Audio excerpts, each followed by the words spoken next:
भारत में जाते हैं, जब पाषाण समय में, हड़प्पा सभ्यता के समय में, जब इतिहासविदों ने, पुरातत्ववेत्ताओं ने जब खुदाई की या खोज की उत्खनन के दौरान, उन्होंने पाया कि कुछ मिट्टी के टुकड़े मिल रहे हैं।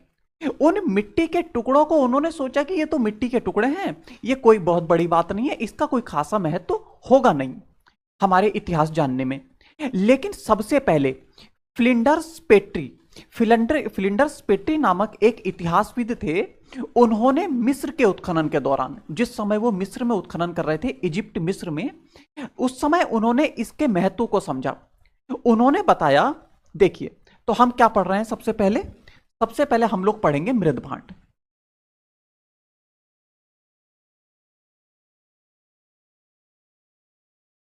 मृदभांड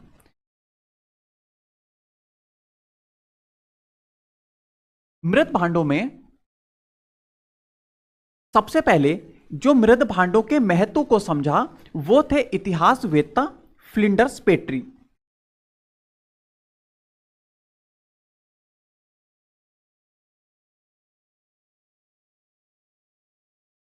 फ्लिंडर्स पेट्री ने बताया कि जब अलग अलग सभ्यताओं में विभिन्न प्रकार के मृद भांडों का प्रयोग किया गया था, जब फ्लिंडर्स पेट्री ने इन मिट्टी के मिले हुए टुकड़ों को के महत्व को समझा, तब से मृद भांडों का महत्व समझा जाने लगा।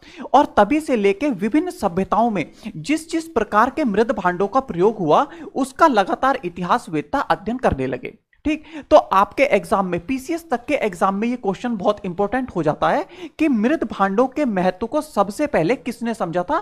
तो फ्लिंडर्स पेट्री ने।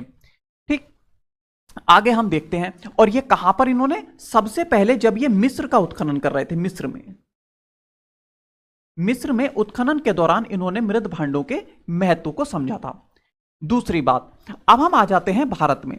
भारत में जब मैंने आपको बताया था कि सबसे पहला काल कौन सा हम पढ़ते हैं? पाषाण काल।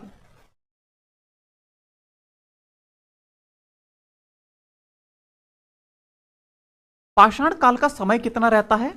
प्रारंभ से लगभग 2500 ईस्वी पूर्व में। इसमें पाषाण काल में 3 काल होते हैं। एक पुरा पाषाण काल,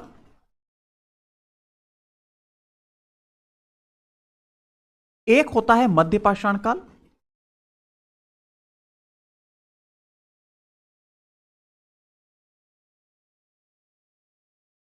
और दूसरा होता है नवपाषाण काल, तीसरा नवपाषाण काल। ठीक है।